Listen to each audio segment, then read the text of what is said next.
네, 우리 부총리님과 그리고 국무위원 여러분, 정부위원 여러분 정말 고생 많으십니다. 식사는 하셨습니까, 부총리님? 네. 오늘 수능 날이었습니다. 우리 수험생들 정말 고생 많이 하셨을 거고 또 학부모님들 그리고 또 전국의 우리 선생님들이 정말 고생을 많이 하셨을 것 같습니다. 아마 수험생분들께서 아마 좋은 결실 맺기를 바라는 마음입니다. 그런 차원에서 우리 부총리님께 한번 질문 좀 드려보겠습니다. 대학의 경쟁력을 갖추는 거 정말 중요한 일이죠. 네, 그렇습니다. 네. 그런데 이런 권위 있는 어떤 기관에서도 우리가 국가 경쟁력 대비 대학의 경쟁력은 다소 국가 경쟁력에 못 미치는 수준 아닙니까? 네, 네, 그렇죠. 얘기할 수 있겠습니다. 특히나 이제 지방대학 같은 경우에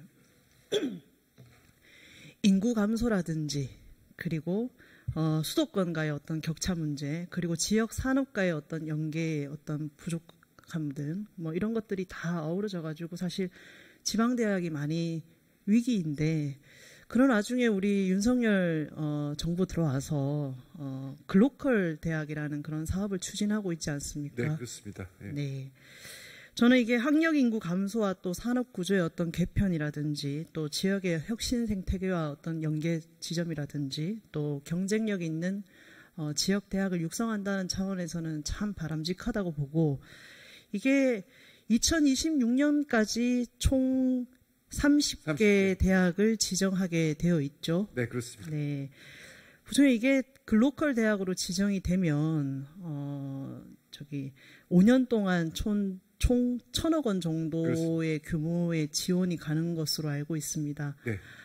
사실 우리 지역만 해도 대구 한의대가 글로컬 대학으로 지정되면서 물론 한의학으로도 유명한 대학이지만 바이오 산업과의 어떤 연계를 통해서 어떤 지역과 또 대학의 발전은 물론이고 지역의 어떤 산학연이 다 이렇게 고루 발전하는 그런 방향들을 모색하고 있는 것으로 알고 있고 지역에서도 큰 경사로 이렇게 여기고 있습니다. 그런데 제가 이 글로컬 대학의 어떤 이 사업 내용들을 쭉 이렇게 살펴보니까 아까 앞서도 말씀드렸지만 대학의 어떤 발전은 물론이고 또 지역 어떤 산업과 동반 선장을 이뤄야지 이게 시너지 효과가 나지 않겠습니까? 맞습니다. 이게 적은 돈은 아닙니다. 그죠? 네, 네. 그런데 이게 글로컬 대학이 작년에도 지정이 됐지 않습니까? 네, 네. 네. 지정이 되고 난 다음에 어떤 현장 점검이라든지 뭐 혹시 우리 대학에 뭐 이렇게 방문을 해보시거나 어떤 간담회를 해보시거나 이런 점검도 한번 해보셨습니까? 네, 제가 꾸준히 하고 있고요. 뭐 말씀하신 그 대구 한의대는 아직 못 갔습니다만 여러 군데 가서 네. 그 격려도 하고 또 뭐 민원도 들어드리고 그렇게 하고 있습니다. 네. 2023년도에 이 지정된 대학에 보면 예산 집행 내역을 보니까 평균 집행률이 27.5%밖에 이렇게 미치지 않는데 네. 이거는 뭐 어떤 이런 저조한 이유가 뭐라고 보십니까, 우리? 뭐 이제 굉장히 큰 혁신을 저희가 이제 그 장려를 했습니다. 그래서 뭐 이렇게 기존에 그냥 이렇게 그 할 수 있는 그런 일반적인 변화보다는 좀 이렇게 그 이제 지역과 지역 대학이 정말 과감하게 동반 성장을 할 수 있는 그런 새로운 모델들을 요구를 했기 때문에 좀 그런 큰 변화를 하는데 준비 기간이 필요하고요. 그래서 초기 이제 1, 2년은 사실 준비를 많이 해야 되기 때문에 준비가 되고 이제 체계가 갖춰지면 이제 본격적인 투자가 되는 거라서 실제로 지금 재정 투입은 당초 예상했던 것보다 좀 저조한 것이 사실입니다. 그 예산 집행도 사실 저조한데 일부 학교의 경우에는 당초 신청할 때 이런 그 계획보다는 이 계획을 변경하거나 축소하는 경우도 사실은 좀 드러났는데. 예, 그래서 저희가 네. 이제 세 군데 네. 그렇게 이제 축소하려고 하는 대학들은 좀 경고를 해서 다시 이제 제대로 된 그 계획을 하도록 그렇게 약속을 받고 있는 상황입니다. 네, 중간중간에 점검을 잘 해주셔야 될 것 같습니다. 네, 과거에는 이제 그 교육부 재정 지원을 받으면 그냥 이제 정말 뭐 받고 나면 끝이다 이렇게들 이제 그런 마인드들이 있었는데요. 적어도 글로컬 대학들의 경우에는 계속 좀 팔로우업으로 저희가 지원도 더 해드리고 또 제대로 이행이 되고 있는지도 계속 모니터할 생각입니다. 네. 부총리 초등학교, 중학교, 고등학교 있지 않습니까? 예, 예. 네. 이 학교의 개념을 우리 부총리께서는 학교의 역할을 어디까지라고 보십니까? 그러니까 뭐 이제 그야말로 지금 평생 학습 시대입니다. 그래서 또 영유아 시기도 정말 이제 과거에는 별로 주목을 못했는데 그 아이들의 인성과 또 두뇌가 발달하는 가장 중요한 시기고요. 그래서 평생을 학습한다고 생각하면 되고요. 학교는 이제 그 중요한 시기에 이제 아이들을 학습을 지원한다 이렇게 봅니다. 저는 이 가장 큰 윤석열 정부 들어와서 가장 큰 변화는 돌봄이 네. 학교 안으로 들어왔다라는 그 지점인 그런 것 차원에서 같습니다. 돌봄이 중요합니다. 그래서 네. 돌봄 교실도 학교 안으로 들어오고, 그죠? 네네. 그리고 유보 통합에 따라서 이제 미취학 아동 역시도 교육부에서 이제 관할하게 되지 않습니까? 네네. 물론 이제 초등교 학교랑 다른 차원이지만요. 그러니까 이제 영유아 시기는 돌봄이 들어오고요. 그렇죠. 또 네. 대학교 시기에는 지역의 혁신이 이제 대학 안으로 들어온다 이렇게 보시면 되겠습니다. 네.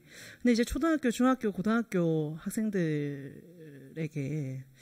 저는 그 조금 보시기에는 우리 보성님 보시기에는 뭘 그렇게까지 해야 되나 하실 수는 있지만 저는 아침 간편식을 제공하는 것도 궁극적으로는 저는 그 방향으로 가야 된다라고 생각하는 사람입니다. 당장은 뭐 예산 소요가 많이 뭐 들 수도 있고 또 거기에 대한 사회적 논의도 필요하겠지만 네네. 이게 돌봄인 기능까지 학교에, 그러니까 초등학교, 중학교, 고등학교에 들어온 것은 결국 학교라는 울타리 안에서 우리 아이들을 같이 키운다라는 그런 개념 아니겠습니까? 네. 사실 이제 부산 같은 경우에 저 체인지라고 해서 아침 운동을 아이들이 이제 하는 걸 장려를 하고 그래서 아이들이 오면 아침에 이제 그 트랙을 몇 바퀴 돌고 그리고 이제 아이들한테 이제 그 아침 그 간편식을 제공하는 학교들이 있는데 상당히 호응도 좋고 효과도 있다고 지금 들었습니다. 근데 이제 뭐 단순히 그 학교 아침에 가서 운동하려고 하는 그런 친구들도 물론 있겠지만, 사실, 전국에 그 확인을 해보니까 한 140여 개의 학교에서 이렇게 하고 있더라고요. 예, 예. 아침 간편식을 제공하는 걸로 알고 있습니다.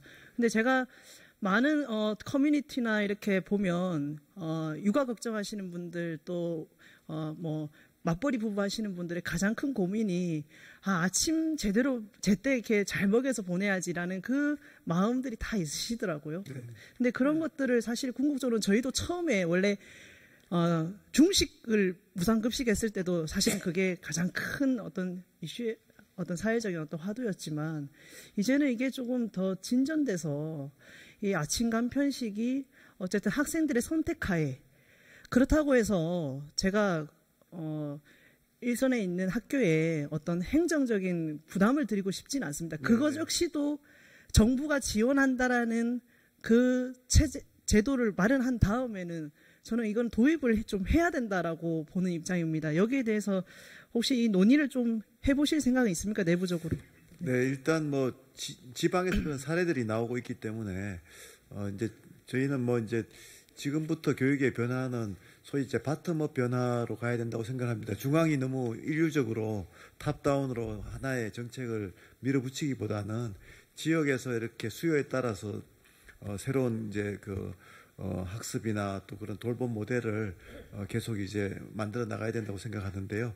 말씀 주신 그런 이제 아침 간편식을 제공하는 부분도 지역 따라 좀 상황이 많이 틀리고요. 또 학부모님에 따라서도 또 선호가 틀리고. 제가 말씀드린 건 이제 선택하에서. 예. 그래서 지금 보니까 이제 140여 개에서 시행을 하고 있다라고 했지만 대다수는 사실 이제 전남에서 많이 시행을 하고 있고. 예. 사실 저도 사실 총선 공약 사업이어가지고 예, 2개 학교를 시범적으로 지금 3개월간 하고 있습니다. 선택에 의해서요. 자율에 의해서 하고 있는데 굉장히 학생들의 만족도도 높고 또 그 과정에서 또 아이들끼리 이렇게 또 같이 이렇게 논의도 하면서 이야기도 하면서 굉장히 저는 이게 정책적으로도 참 이거를 좀 확산시킬 필요가 있다라는 그런 또 생각이 들었고 이미 그 시범으로 하시는 그 학교들을 저희들이 교육부가 한번 관심을 가지고 한번 연구를 해보겠습니다. 예. 한번 챙겨봐 주셔야 된다. 그리고 좀 내부적으로 논의를 검토를 한번 좀 해주시죠. 그렇게 하겠습니다. 네. 그리고 뭐 이건 보건복지부 사업이긴 하지만 사회관계 장관 회의를 주재를 하시죠. 예, 그렇습니다. 네. 그 아이 키우다 보면 병원 갈 일 많지 않습니까? 네네. 네. 그런데 이제 뭐 낮에는 병원 이용이 뭐 그나마 원활하지만 그래도 밤이나 휴일 시간에는 아이 데리고 이렇게 병원 가기가 굉장히 어렵다라는 부분을 많이 호소하고 있는데 네네. 달빛 어린이 병원이라고 운영하지 않습니까? 네네. 네. 그런데 이게 다른 지역은 다 있는데 경북 지역에만 이게 달빛 어린이 병원이 없더라고요.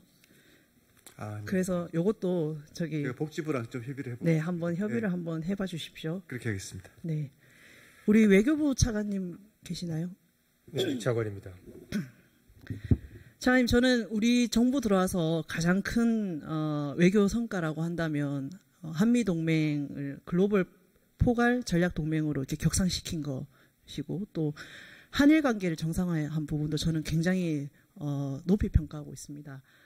또 다자 외교라든지 양자 외교라든지 이런 걸 통해서 투자 유치도 많이 이뤘고 또 체코 원전이라는 그런 캐거라든지 그리고 역대 최대 규모의 방산 수출이라든지 그래서 세이즐 외교의 이건 성과라고 생각합니다. 또 대규모 다자 정상회의도 연이어 개최하지 않았습니까? 민주주의 정상회의라든지 한태국 정상회의라든지 한아프리카 정상회의라든지 죄송합니다. 한태도국 정상회의라든지 한아프리카 정상회의 이렇게 개최를 한 걸로 알고 있는데 오늘 대통령께서도 에이펙 정상회의 참석차 가셨고 아마 장관님도 거길 가시느라 아마 차관님 지금 나오신 거 아니겠습니까? 네. 내년에 경주에서 에이펙 정상회의가 이제 개최가 될 텐데 저는 이게 2005년도에 우리 그 부산 에이펙에 이어서 20년 만에 열리는 이런 국제 행사 아니겠습니까? 에이펙은요, 그죠? 맞습니다. 그리고 이게 단순히 경북에서 열린다라는 그 차원을 넘어서 에이펙 정상회의가 갖는 의미가 아시아 태평양 국가 간의 어떤 경제적인 어떤 상호작용 강화라든지 자유무역, 투자 확대 그리고 경제적 통합을 이루기 위한 어떤 다자회의 아니겠습니까? 그죠? 몇 개국 정상들이 국내를 찾게 되죠? 그러면? 21개국입니다. 네. 그러면 21개국 정상들이 이용할 객실은 다 확보가 됐습니까? 그리고 그 예산은 다 충분히 반영이 됐습니까? 네, 지금 제가 알기로는 그 경주 보문단지 내에 있는 그 기존 호텔들의 객실들을 또 개보수를 해서 정상들이 사용할 수 있는 그런 그 객실로 지금 전환한 작업을 다 계획을 세워놓고 있고요. 지자체하고 지금 협의를 하고 있는 것으로 알고 있습니다. 예산은 충분히 반영된 겁니까? 지자체 차원의 예산도 있고 또 정부 차원의 예산도 지금 검토 중인 것으로 알고 있습니다. 저는 그 보문단지가 사실 개발된 지가 오래됐습니다. 근데 거기를 활용한다라고 아까 전에 말씀을 주셨는데 노후화가 많이 됐기 때문에 당연히 개보수가 필요할 텐데 우리 기재부 차관님 나와 계시는데 이 부분에 대한 예산 증액은 불가피할 거라고 보는데 어떻게 생각하십니까? 좀 챙겨봐 주십시오. 네, 그렇게 하겠습니다. 네. 그리고 저는 이 세계 각국의 이 정상들이 오는 만큼 우리 문화를 잘 알리는 것도 매우 중요하다고 생각하는데 이런 예를 들어서 문화 행사라든지 이런 부대 행사는 그런 문체부랑 같이 협의를 하고 계십니까? 네, 이제 준비계획단이 지금 형성이 되어 있고요. 준비계획단 중심으로 해서 문체부 같은 유관 부처하고 또 개최 도시 다 해서 같이 지금 준비를 하고 있습니다. 에이펙 우리 2025년 에이펙 정상회의 주제가 지속 가능한 내일이라든가 연결, 혁신, 번영 이런 것들이기 때문에 이런 것과 맞는 그런 문화 행사를 지금 검토하고 있는 것으로 알고 있습니다. 2005년도 부산 에이펙 그 행사를 보니까 정통 악기 연주회라든지 이런 동초 소리 축제 다섯 마당전이라든지 부산 아리랑이라든지 사자춤, 말뚝이춤이라든지 이런 굉장히 전통적인 것들도 많이 공연이 됐더라고요. 그죠? 네, 그렇습니다. 그리고 이게 에이펙 정상회의 계기에 또 열리는 다자회의들이 많이 있지 않습니까? 각 급별로요, 그죠? 그렇습니다. 네, 제가 파악하기만 해도 재무차관회의, 해양, 장관회의 여러 개가 있는데, 근데 여기에 사실 이제 우리 지역이라든지 경북이라든지 아니면 대한민국 잘 알릴 수 있는 이런 전통 문화에 대한 알리는 그런 기회를 많이 좀 마련해 주셔야 된다. 물론 저희 지역 얘기를 해서 좀 죄송하긴 합니다만 우리나라에서 가장 오랜 전통 민속 축제이자 국가무형유산인 그 자인단오제가 있습니다. 그런데 이제 여기 보면 여러 마당 놀이가 있거든요. 근데 꼭 이런 것뿐만이 아니라 우리 경북의 가지고 있는 이런 전통 문화유산들을 많이 좀 이렇게 무대에 설 수 있도록 좀 각별한 관심 좀 부탁드리겠습니다. 네, 의원님 말씀하신 것처럼 이번 페루 에이펙 정상회의에서 우리가 의장직을 수임하게 됩니다. 그러면 내년 에이펙 정상회의까지 한 200여 개 회의가 개최가 됩니다. 네. 그런 그 회의 등을 통해서 우리 전통 문화를 알릴 수 있는 그런 기회로 갖고자 합니다. 네, 꼭 좀 부탁 좀 드리겠습니다. 그리고 법무부 장관님, 네. 이 검찰 특활비 예산이 계속 이야기가 되고 있는데, 이 특활비 예산 지속적으로 줄여왔죠? 줄여졌죠? 예, 계속 많이 줄여져 왔습니다. 그럼 이 삭감됐을 때 어떤 문제가 있습니까? 물론 어제도 우리 장관님께서 답변하시고 저도 답변하신 걸 충분히 들었습니다만 한 번 더 짧게 설명 좀 해주십시오. 수사와 관련된 자금이다 보니까 이런 자금이 부족할 경우에 검찰이 여러 가지 수행하는 그런 민생침해 범죄라든지 다른 금융 범죄라든지 이런 부분의 수사가 좀 아무래도 위축될 수밖에 없고 그로 인한 피해는 국민인데 돌아갈 것이라고 생각합니다. 저도 국가의 범죄 대응 역량이 매우 중요하다고 생각하는데 이게 어려움이 따르면 당연히 그 피해는 국민에게 돌아간다고 생각합니다. 그런데 검사 수는 계속 증가하지 않았습니까? 어떻습니까? 증가보다는 지금 비슷한 수준입니까? 그러면 사건 수는 어떻습니까? 사건 수라는 부분이 아까 황운하 의원님이나 하시면서 직접 수사 개시하는 게 없으니까 사건이 줄지 않았냐고 말씀하시는데. 근데 제가 파악하기로는 개시하지 않아도 경찰에서 무혐의 처분한 사건 기록도 다 송부가 되어서 오거든요. 그 부분도 다 검토하고 처리하기 때문에 검사 1인당 그 처리 인원이라고 하는 부분이 있는데 그 부분은 전이랑 비슷하다 오히려 늘었다고 들었어요. 예, 그래서 이 특활비라든지 어떤 수사 경비가 소요되는 어떤 영장 집행이라든지 일단 출장 건수라든지 이런 것들은 저희가 자료를 봐도 확연히 증가 추세를 보이고 있다라고 보여집니다. 그런데 이 특활비의 본질은 기밀 유지의 어떤 필요성이 인정되는 거죠. 특활비 편성 자체가 그런 목적으로 편성되는 것으로 알고 있습니다. 네, 아까 전에 우리 존경하는 우리 엄태웅 의원님도 짧게 말씀을 주셨는데 저는 이게 지금 정치적인 어떤 상황과 맞물려서 이런 걸 해석하고 싶지 않습니다. 다만 지금 이 특활비 삭감을 주장하는 야당의 입장이 조금은 모순되는 지점은 사실 있습니다. 아까 전에 언급을 했습니다만 우리 전임 법무부 장관님으로 지내셨던 박범계 장관님 그리고 추미애 장관님 이런 분들이 다 특활비에 대한 이 필요성과 이 수사의 기밀성을 유지하기 위해서 절대적으로 필요하다라고 인정을 한 부분이거든요. 그래서 그 부분을 잘 착안을 한다면 좀 저는 이게 단순히 어떤 여야의 어떤 정쟁의 논리가 아니라 정말 필요한 어떤 최소한의 기간에서 필요한 최소한의 절대적으로 필요하다라고 되어 있는데 저는 정말 절대적으로 동의합니다. 이 부분에 대해서. 예. 그래서 정쟁으로 이렇게 소모전을 치를 것이 아니라 필요한 부분들은 과감하게 인정을 해주는 게 맞다라고 생각이 듭니다. 네. 예.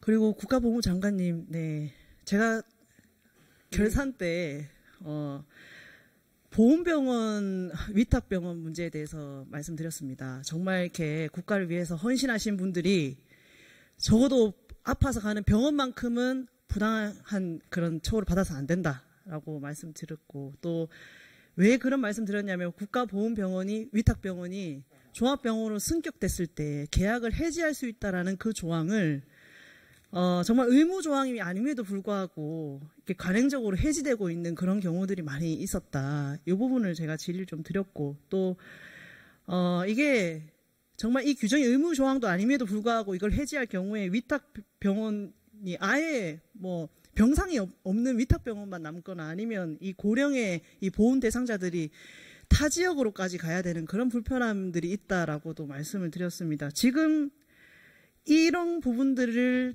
해소하기 위해서 용역을 지금 진행을 하고 있는 것으로 알고 있고 아마 연말에 결론이 나는 것으로 알고 있습니다. 시간이 없어서 제 말씀부터 먼저 좀 드리겠습니다. 저는 이게 근본적으로 문제를 해결하는 지점은 보훈 대상자의 어떤 수와 그리고 지역의 어떤 여건들도 충분히 고려해서 어떤 기준이 있어야 된다. 명확한 기준이 있어야 된다.